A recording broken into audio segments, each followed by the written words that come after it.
¿Cómo hacer de nuestra existencia un arte? Soy Jorge Zentner y ya he abierto la inscripción para la próxima formación online de El arte de existir.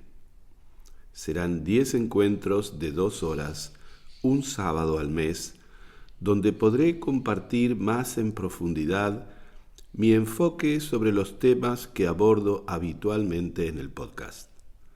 Bienvenida, bienvenido a esta formación teórica y práctica que estoy seguro será para ti una poderosa herramienta de autoconocimiento. Para más información e inscripciones, puedes escribirme a jorgecentner@elartedeexistir.com, enviarme un WhatsApp al teléfono de España 630 38 29 56 o contactarme a través de Instagram de El Arte de Existir.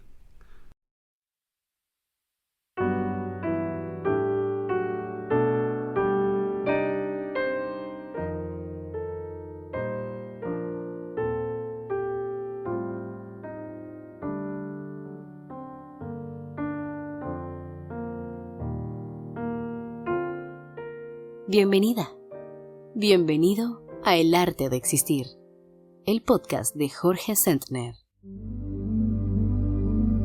¿Cómo hacer de nuestra existencia un arte?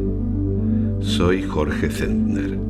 Gracias por acompañarme en el episodio número 54 de El Arte de Existir. Sentarnos a meditar es ir a reencontrarnos con nuestra postura y también ir a reencontrarnos con el ahora, con el presente. Permanecer sentados conscientemente nos permite descansar del yo que se pregunta, del yo que busca, del yo que protagoniza lo que llamamos mi vida. Cuando a ese protagonista lo sustituye el silencio, se produce un gran descanso. Ya no hay preguntas, porque no hay quien pregunte. Ya no hay búsquedas, porque no hay buscador. Ya no hay quien medite. Entonces, de pronto, resplandece la vida tal cual es aquí y ahora. Necesitamos descansar del yo para poder apreciar el constante milagro de la vida, el milagro de ser una conciencia viva. Nos damos cuenta entonces de que la vida no nos pide preguntas ni búsquedas, solo se trata de vivirla de instante en instante. Se trata de hacer lo necesario con la intervención mínima del yo. El resultado de ello es un constante maravillarse, agradecer, amar. Nos ha sido dado el privilegio de poder amar la vida. También nos ha sido dada la capacidad de temer a la vida, de vivir sumidos en el miedo. Si nos identificamos con el yo que se pregunta, con el yo que busca, siempre aparece el miedo. En el silencio, en el vacío de yo, siempre resplandece el amor. Suele afirmarse que solo el amor puede liberarnos del miedo. Es como decir que solo el silencio interior, la presencia, puede acercarnos al amor. Sentarnos a meditar reencontrarnos con la postura, reencontrarnos con la conciencia presente que somos, reencontrarnos con el silencio, reencontrarnos con nuestra auténtica naturaleza, reencontrarnos con la plena conciencia de ser aquí ahora, yo soy, implica reencontrarnos también con la paz interior, con el amor. Nos liberamos del miedo cuando descansamos del yo, cuando descansamos de las narrativas, cuando paramos y nos arraigamos en el ahora, cuando hacemos acto de presencia. Es en ese estado de conciencia presente, en ese descanso del yo que busca, del yo que pregunta, del yo que hace, cuando en nuestro cuerpo empieza a dibujarse la sonrisa del Buda. En esa sonrisa, que no necesariamente llega al rostro, pero la podemos sentir en el plexo, en el centro del pecho, hay una expresión de paz, de serenidad, de compasión, de bondad. No hay preguntas, solo hay respuestas. No hay búsquedas, solo hay plenitud. No hay acción, solo hay presencia. No hay yo, solo hay yo soy, sin límites, sin tiempo, sin principio, sin final.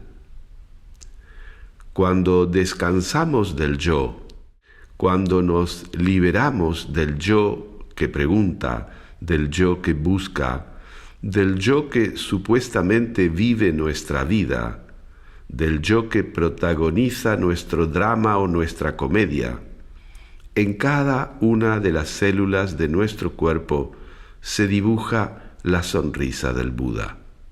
Es como decir que en cada célula de nuestro cuerpo vibra la energía de la paz, de la compasión, de la bondad, del amor.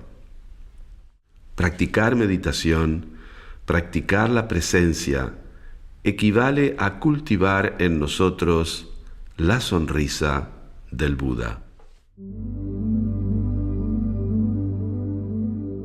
La práctica de meditación es un entrenamiento de la confianza, de la fe.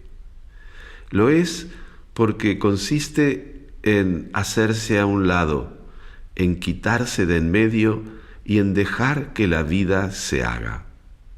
Sentarnos a meditar es renunciar a todo protagonismo, es renunciar a la ilusión de controlar la vida, es renunciar a la ilusión de que hacemos nuestra vida, de que vivimos nuestra vida.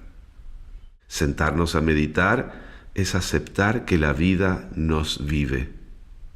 Cuando nos damos cuenta de ello, solo nos queda confiar. Y es así, renunciando a la ilusión de control, a la ilusión de que hacemos, de que decidimos, es dejando caer ese yo protagonista que nos encontramos con el yo que es, yo soy. La confianza, la fe, nos liberan de todos los condicionamientos, nos sacan de la dualidad y de la impermanencia. Confiar no significa esperar que las cosas vayan bien. No significa confiar en el futuro.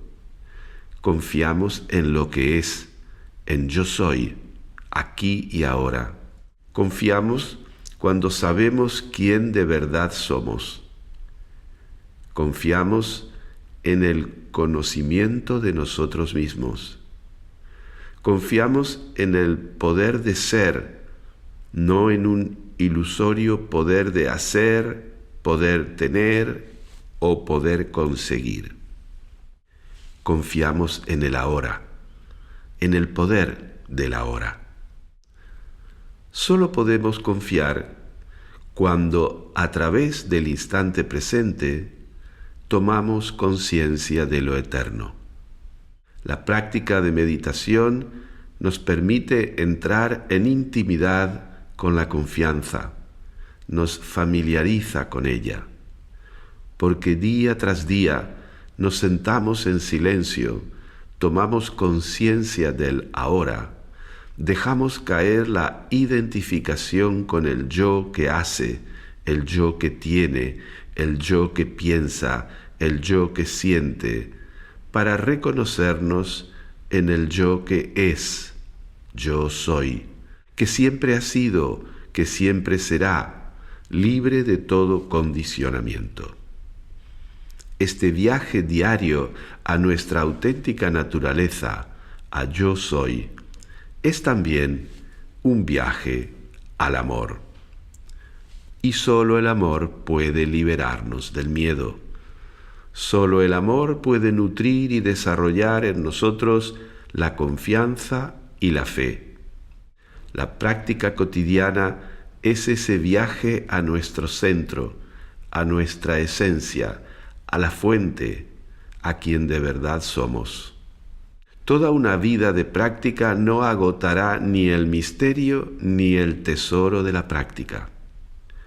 Aunque cada día acudamos a la fuente, jamás agotaremos el amor que de ella mana. Tener confianza en la vida es vivir con fe en el presente, con fe en lo que es. Yo soy. La identificación con nuestro ego, con nuestra narrativa, con nuestro personaje, con nuestra máscara, nos instala en la dualidad, en lo impermanente, en lo condicionado, en el miedo bajo cualquiera de sus formas. Es inútil buscar el amor, la paz interior y el sentimiento de ser plenamente en el yo que hace o que tiene. Es inútil buscar en el tiempo sucesivo lo que está en el ahora. No hemos venido a la experiencia de la vida para hacer y tener. Hemos venido a sabernos ser, a ser una conciencia que se sabe. Si en el cojín de meditación instalamos al yo que teme, al yo que hace, la práctica se vuelve insoportable y generalmente la dejamos, abandonamos. Si al contrario tomamos conciencia de cuánto bien nos hace descansar de ese yo, liberarnos del peso de ese yo, la práctica, pese a todas sus dificultades de muy variado tipo, se transforma en algo gozoso. Se transforma en una cita amorosa que va nutriendo en nosotros la confianza, la fe, la paz interior, el pleno acuerdo con nosotros mismos, con quien somos. Yo soy.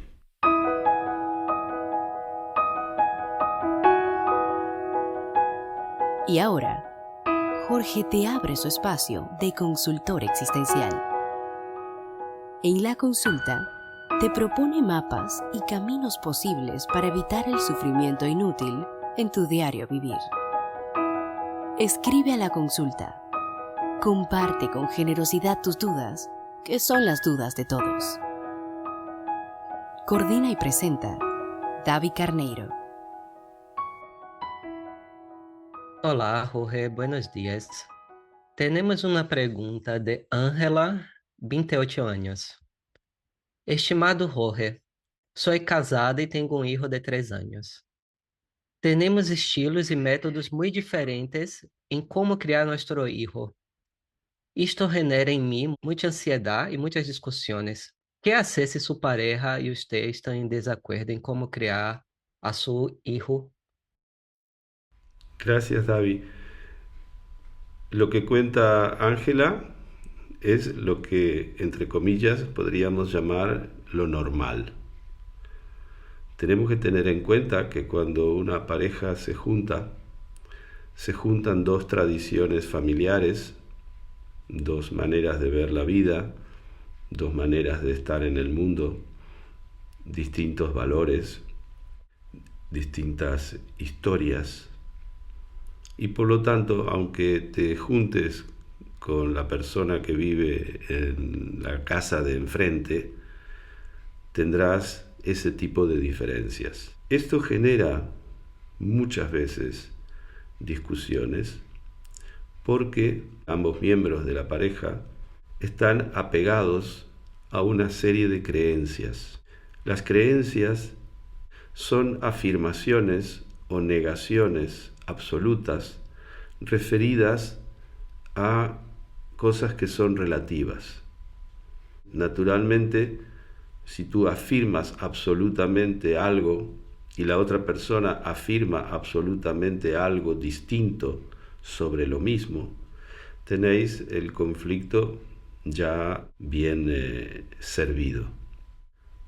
Este tipo de situaciones, como tantas otras situaciones en la pareja, son oportunidades para que los individuos puedan crecer en autoconocimiento. ¿Qué quiere decir esto? Que si estoy identificado, si creo ser mis creencias, no podré negociar, no podré ser flexible. Las creencias, no importa que sean sobre la crianza del niño, puede ser sobre cómo se cocina un bistec, puede ser sobre cómo se pone una lavadora. Cualquier cosa de la vida cotidiana, si la observamos bien, está como rodeada o inmersa en un sistema de creencias. Se puede chocar por cualquier elemento. Al ser la crianza de un hijo algo tan sensible, es evidente que las personas están más a flor de piel y el conflicto es más fácil que aparezca. Tenemos que saber que las creencias tienen una función en nuestra vida. De alguna manera vienen a cubrir una herida emocional que no está cerrada. Si en una pareja esto se sabe, cuando aparece el conflicto, ambos tienen que saber que es una oportunidad para profundizar en sí mismos y en ver qué les está pasando con ese aparente banal tema de discusión. Porque la impresión es que se discute por banalidades, que se llega a conflictos desmesurados por tonterías. Pero no es que son por tonterías, porque detrás de la tontería hay una herida emocional profunda. Y en lo que puede parecer simplemente si le damos la papilla así o le damos la papilla asá, hay toda una historia familiar de relaciones, etcétera, etcétera, que está oculta detrás de la creencia: la papilla debe ser servida de esta manera y no de la otra. Si ambas personas toman conciencia de que se trata de una oportunidad para auscultarse, para observarse, para ver qué me está pasando respecto a este asunto, no solo la conflictividad disminuye, sino que se toma conciencia de que la crianza de un niño es una aventura apasionante en el proceso de autoconocimiento de los individuos, y que estar en pareja, convivir con una persona que tiene unas maneras de estar en el mundo diferentes a las mías, es un proceso enriquecedor, no un motivo de conflicto continuo. Estamos hablando de parejas de la misma extracción social, de la misma cultura, pero hoy en día sabemos que tenemos parejas de mezcla de culturas muy diferentes por la movilidad que hay en el mundo. Tú mismo, brasileño de Bahía, en pareja con una chica rumana, ¿qué puede haber en común aparentemente? Justamente la diferencia. La diferencia. Esto me hace recordar a lo que ocurre en las aplicaciones de citas. En las aplicaciones de citas, muchas veces las personas buscan lo que va conmigo, lo que va conmigo. Y de hecho se usa la palabra match, se usa la palabra de lo que va conmigo, cuando en realidad el encuentro es el encuentro con lo diferente, es el encuentro con aquello que no tiene nada que ver conmigo. No quiero encontrarme con lo mismo, voy hacia el encuentro de lo diferente para precisamente crecer en ese encuentro, no para confirmar mi falsa identidad hecha de reconocerme en pautas, en creencias, en opiniones. Es exactamente todo lo contrario lo vivo de una pareja. Pero vivimos en esta especie de sociedad de consumo en donde se supone que compro aquello que me gusta a partir de 4 o 5 datos. Parece que me estoy alejando del tema. No me estoy alejando del tema. Estoy queriendo decir que la crianza de un niño es el trabajo de 2 personas diferentes. Es una aventura hecha al lado de una persona que me va a mostrar visiones del mundo, tradiciones, maneras de comer, maneras de dormir, maneras de festejar las fiestas, maneras de enterrar a nuestros muertos, maneras de vivir la enfermedad, completamente diferentes a la mía. Y eso es lo rico del proceso. Por un lado, esta perspectiva de oportunidad para revisar mi sistema de creencias. Y por otro lado, un elemento que es fundamental en la crianza de los hijos, que es confiar en nuestros hijos, confiar en nuestros niños. Muchas veces lo que nos lleva a la conflictividad es el miedo que tenemos de que a nuestro hijo no le ocurra esto, de que yo no sea un buen padre, de que yo no esté capacitado, de que mi hijo salga como no sé qué. Y eso nos pone tan tensos, nos aleja tanto del amor, que necesariamente entro en conflicto con la persona cercana. Y en muchas oportunidades parece que hay 2 adultos discutiendo y enfadándose por cómo criar al niño, pero en realidad hay 2 niños asustados delante de un tercer niño real, que es verdaderamente un niño, que parece que están delante de una tarea para las cuales no están preparados o se sienten tan inseguros y tan poco confiados en la vida que quieren hacerlo correctamente. ¿A qué nos lleva esto? Nos lleva a algo muy común, que es aferrarnos a tener razón. Si te observas bien la situación, y supongo que en el caso de Ángela que nos ha escrito debe ocurrir esto, es que ambos quieren tener razón.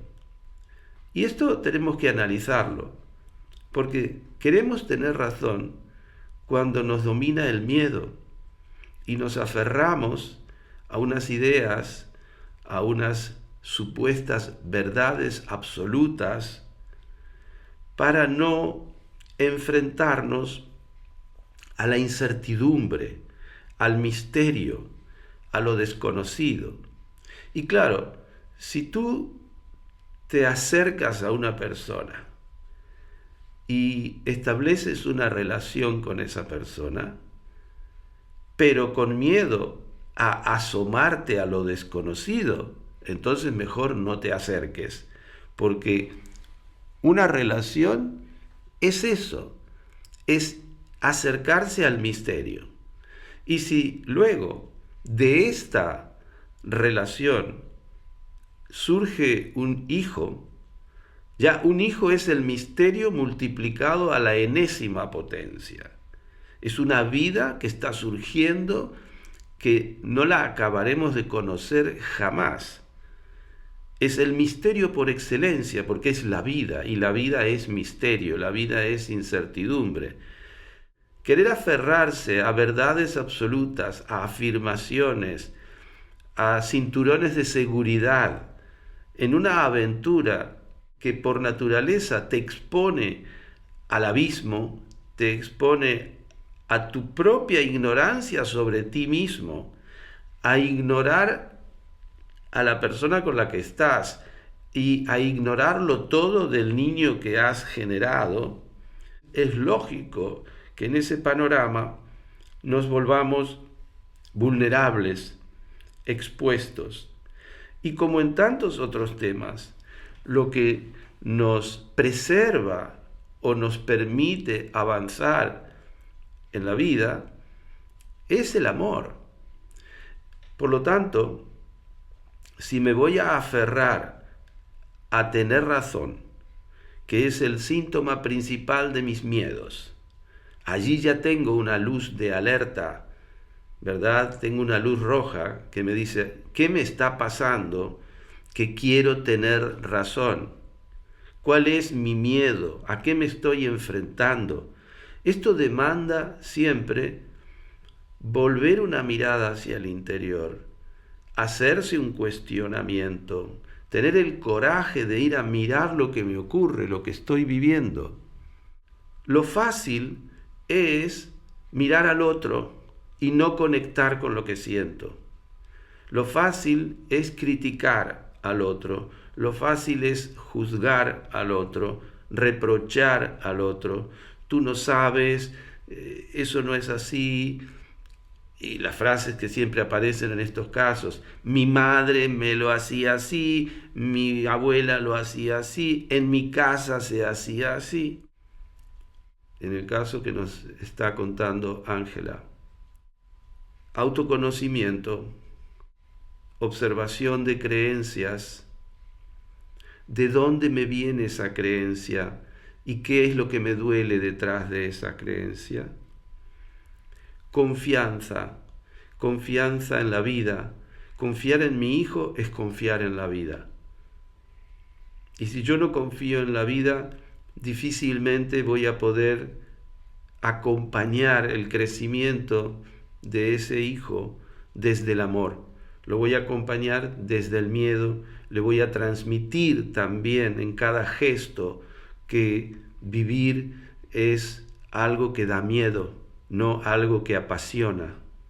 No es algo de aventura en la que vas a descubrir la vida a cada instante, sino que es un caminar en rieles fijos, circular, transitar lo ya conocido, volver a vivir la vida de otros, no apartarme de la ruta a investigar qué hay un poco más allá, no ser creativo, no inventar, no descubrir.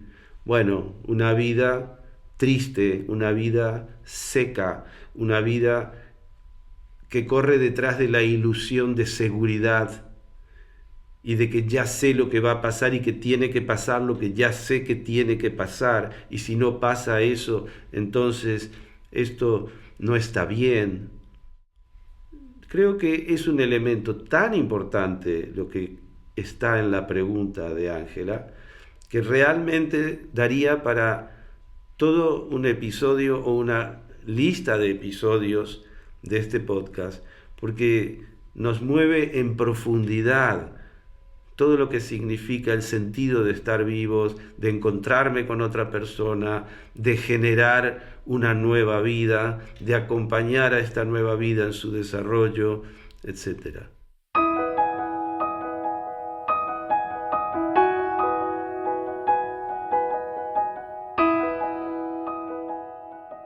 Jorge, tenemos también una pregunta anónima. Habitamos tiempos muy complejos. A la pandemia le siguió la guerra de Ucrania, luego terremotos y desastres naturales y la guerra en Cercano Oriente.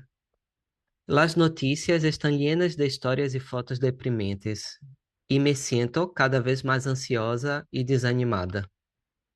Como podemos, Jorge, encontrar o equilíbrio adequado e lidiar com todas estas notícias negativas ao nosso alrededor? Muchísimas gracias. La persona que nos ha enviado esta pregunta, y a la que agradecemos, como a todos los que nos envían preguntas, parece comenzar la historia con la pandemia.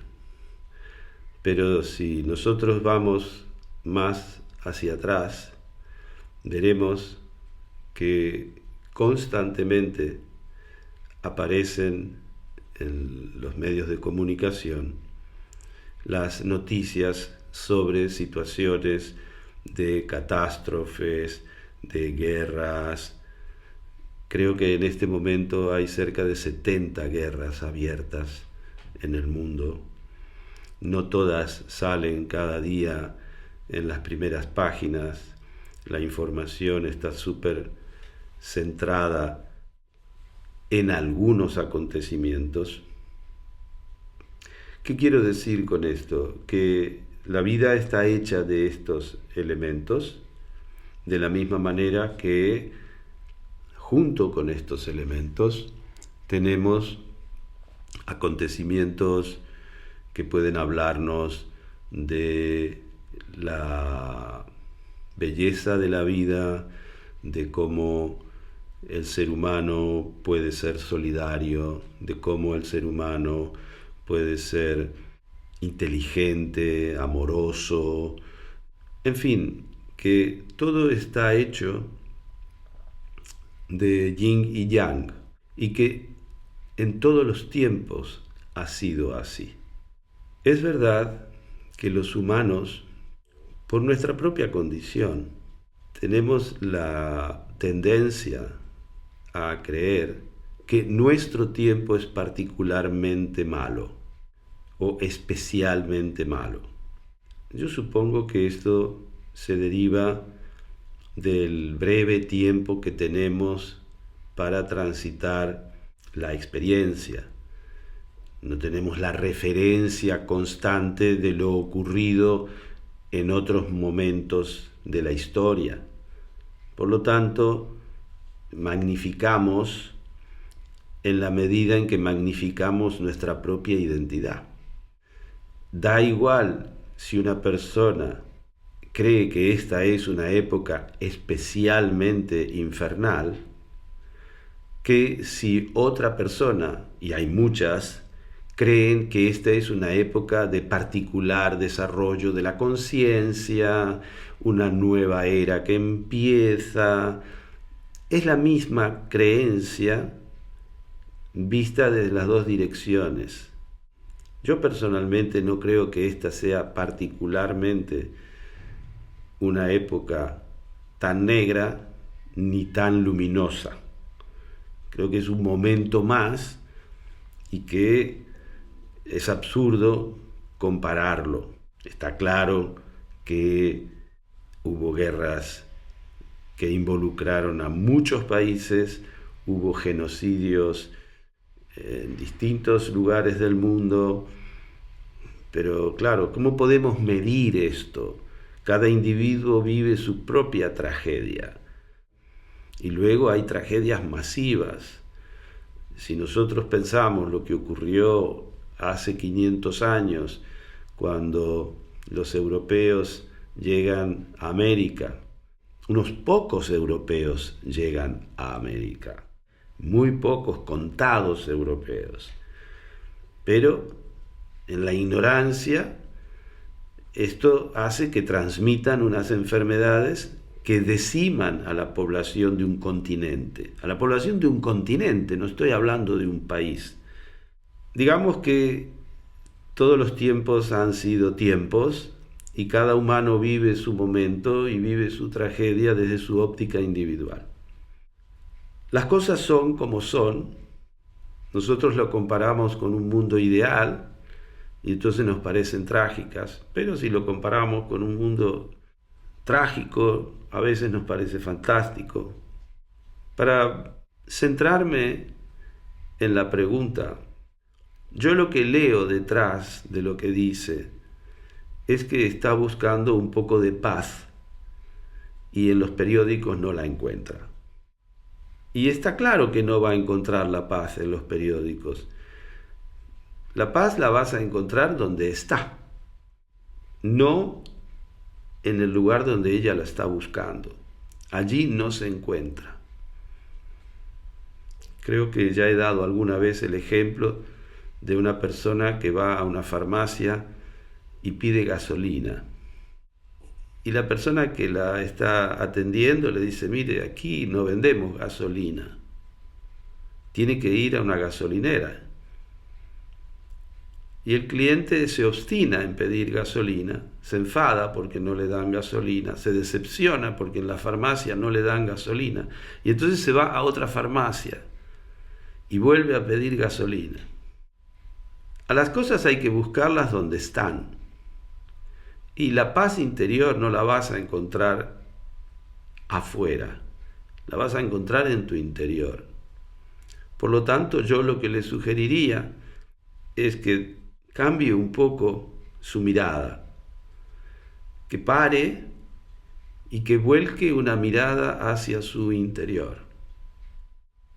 Ella ve desastres y guerras que están en el mundo, nadie va a negar que eso esté allí.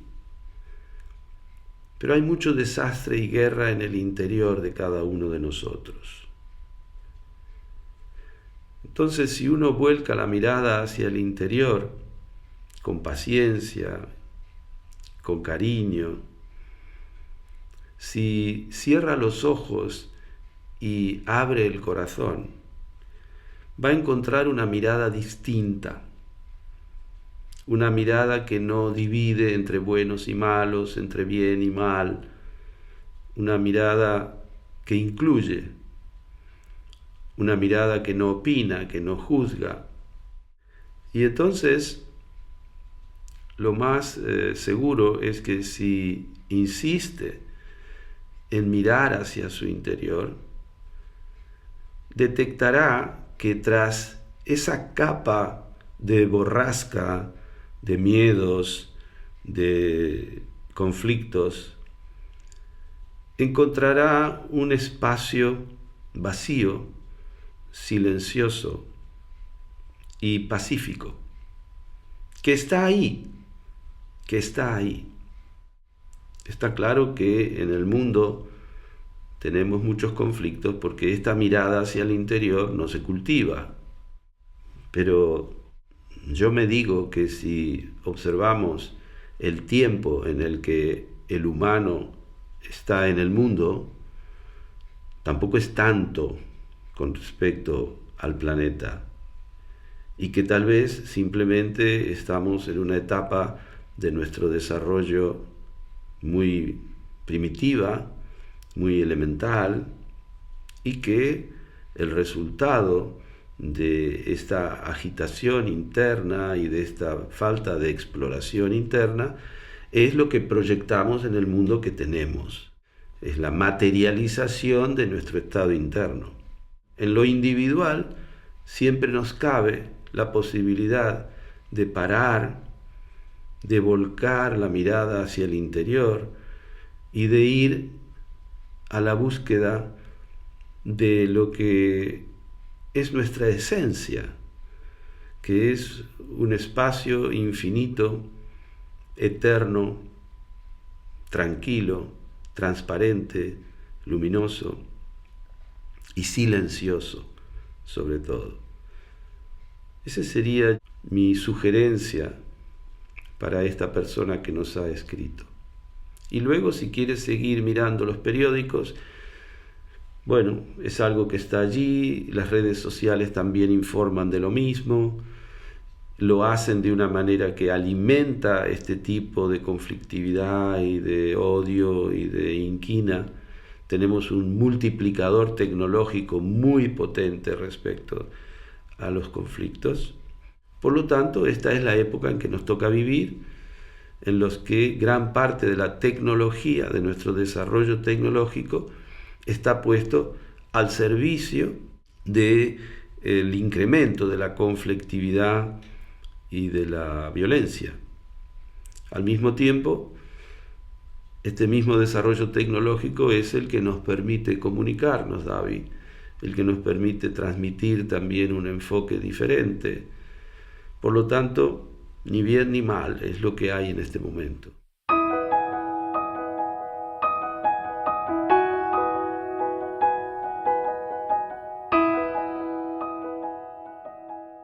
La próxima pregunta, Jorge, ha venido de Rosa, 40 años, y está muy relacionada con la pregunta anterior. Yo soy de Argentina, pero vivo en Estados Unidos hace unos años. He acompañado de muy cerca la elección presidencial de hace pocos días y tengo que confesarles algo. Yo odio a Donald Trump. Me siento un poco tonta ya que no conozco el tipo personalmente. Lo sé que hay muchísima propaganda política que manipula nuestras emociones, pero no puedo hacer nada. Creo que lo odio. No me cae bien. Confesso mi odio y pregunto por los miedos que sobresalen en él. ¿Cómo puedo, Jorge, trabajar con este miedo para responder a una elección, en mi opinión, tan nociva como la de Trump o como ha sido la de Milei en Argentina, desde un lugar de generosidad? Bueno, ella lo dice muy claramente, odia. Si no es Trump, si no es Milei, será cualquier otra cosa. El odio ya está en ella y digamos que aparecen elementos externos que se lo revelan. Nadie puede hacer nada desde fuera para que ella pueda apagar esa energía de tan baja calidad para su experiencia cotidiana.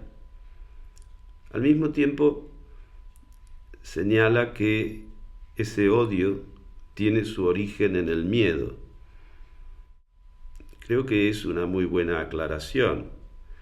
El miedo es una energía muy baja, de muy baja calidad, y naturalmente nos lleva hacia ese tipo de emocionalidad separativa, digamos. El odio quiere aniquilar a aquello que odia, quiere terminar con lo diferente, quiere terminar con lo que yo no me identifico.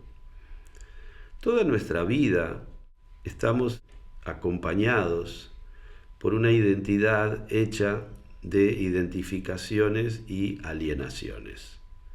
Yo soy así, no soy asá. Y esta mirada binaria es muy incrementada por los sistemas binarios. Tienes todo preparado para estar a favor y en contra de cosas. Nuestra época se caracteriza mucho por este estar a favor y en contra. La tecnología, con el like, hace que sea fácil estar a favor de algo. Tenemos haters, tenemos seguidores, bueno, está todo un poco una mirada dual, acentuada, incrementada por las nuevas tecnologías y los nuevos medios de comunicación, las aplicaciones, todo es sí o no.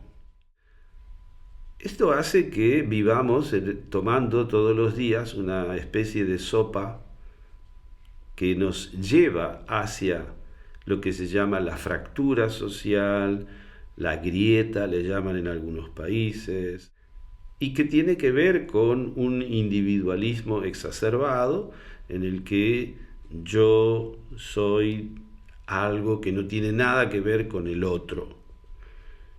Y por lo tanto yo debo vivir para mí exclusivamente para mí y en el mejor de los casos para los míos. Y los míos son aquellos que son o rojos o azules, lo hemos visto, ¿no? Está hecho todo así de una manera a simplificar las cosas, y cuando simplificamos las cosas que son complejas, llegamos a este tipo de malas soluciones a los problemas. Cada uno de nosotros como individuos tenemos que buscar la mejor calidad en nuestra experiencia momento a momento, y eso es una responsabilidad personal. Y esto puede parecer individualista, pero es que no hay que confundir la vida en sociedad con el campo de mis emociones. Una cosa es lo que yo vivo con los demás, y yo tengo una dimensión social que no puedo excluir, y mi psiquismo está hecho de mis vínculos, de mis relaciones, de lo que siento en el contacto con las demás personas. Y no puedo excluirme del contacto con las demás personas porque soy las demás personas. Soy con las demás personas. No obstante, mi conciencia es individual, por lo tanto, el registro que tengo de lo que experimento es individual. Nadie puede entrar en mi campo. Esta es parte de la complejidad del ser humano. Tengo un psiquismo social y una conciencia individual. Estoy constituido así. Por lo tanto, yo tengo una responsabilidad social y tengo una responsabilidad individual, que es la que se refiere a lo que estoy experimentando, a lo que estoy sintiendo. Aquí hay una confusión y muchas veces creemos que lo que estoy sintiendo me lo produce el otro. No, el otro actúa de una cierta manera y yo con eso hago una experiencia interna en base a mis experiencias pasadas, a mi nivel de conciencia, a mi actitud, etcétera, etcétera. Una cosa muy sencilla, nosotros podemos ver que estamos en la cola del supermercado y hay una persona que intenta pasar antes que los demás, y entre las 10 personas que están en la cola, no todos responden igual a ese hecho. ¿Qué quiere decir? Que la experiencia interna de cada uno no es la misma ante un mismo hecho. Es más, podemos observarnos a nosotros mismos ante situaciones similares y no todos los días respondemos igual ante los mismos hechos. Es más, en un mismo día, no a todas las horas respondemos igual ante un mismo hecho.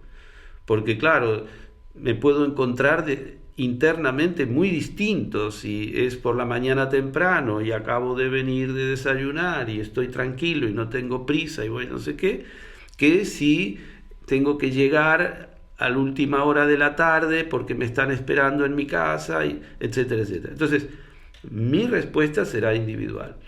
En este caso de Rosa, lo mismo que antes, tiene que echar una mirada hacia su interior, ver cuáles son sus miedos,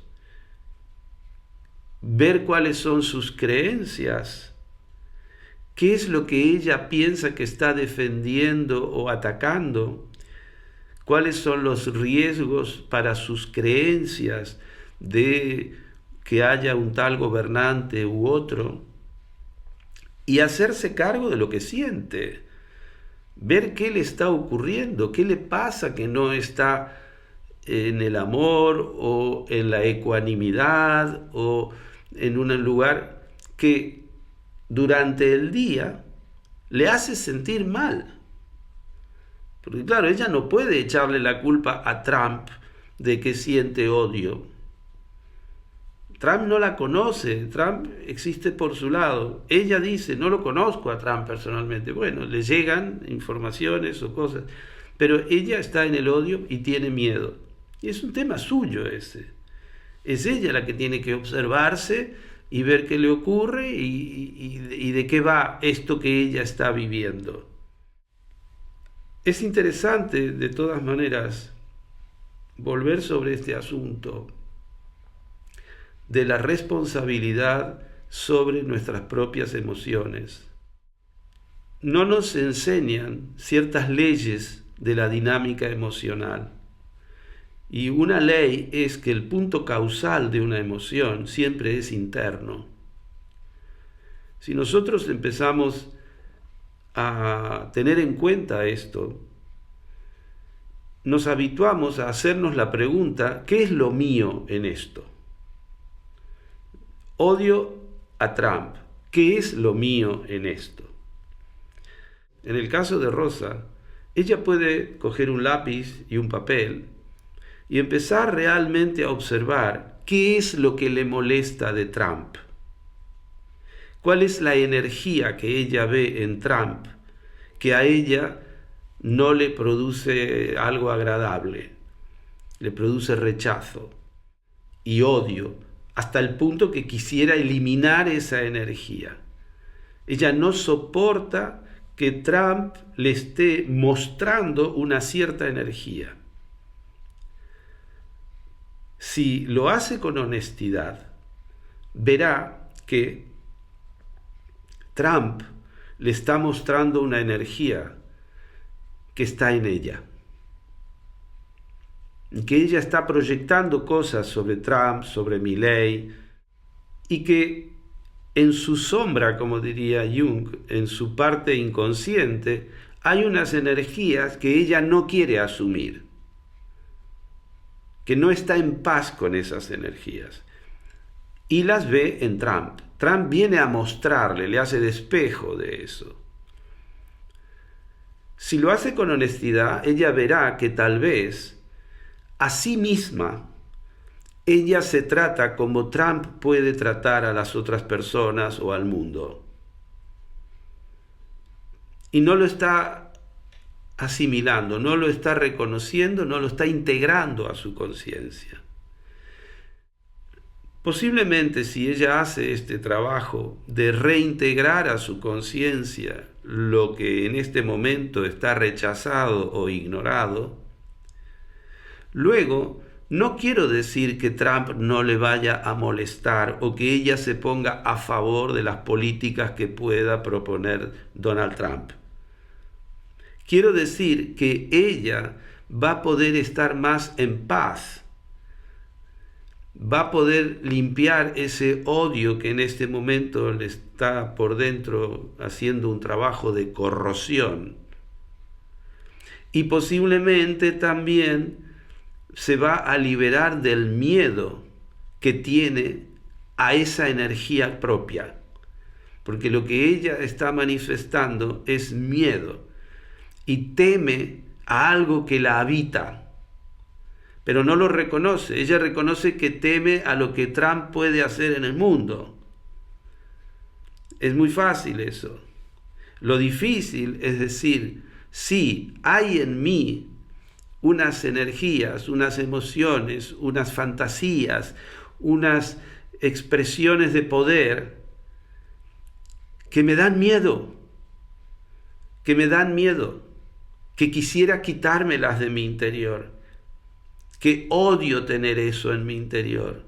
Tanto lo odio que no lo reconozco, que solo lo puedo ver fuera.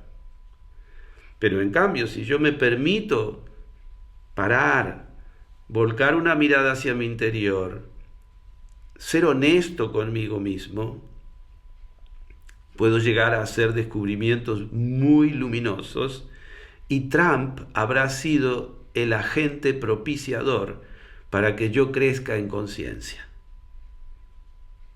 Cada cosa que vemos fuera es un agente propiciador para ampliar nuestra conciencia. Porque en el fondo lo que Rosa está olvidando es su conciencia de ser, es decir, su conciencia de yo soy. Y ella dice yo soy Rosa, pero Trump dice yo soy Trump. y ambos, tan diferentes, están nombrando lo mismo.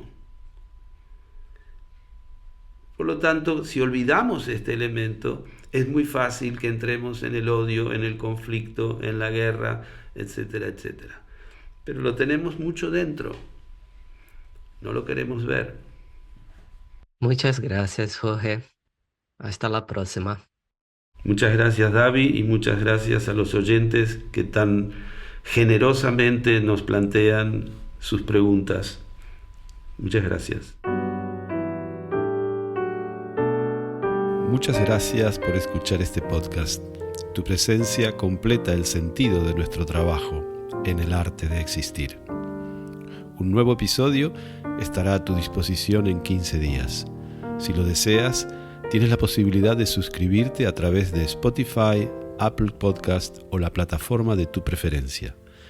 Te recuerdo que puedes hacernos llegar tus preguntas para la consulta o la sugerencia de temas que consideres de interés al correo electrónico jorgesentner@elartedeexistir.com.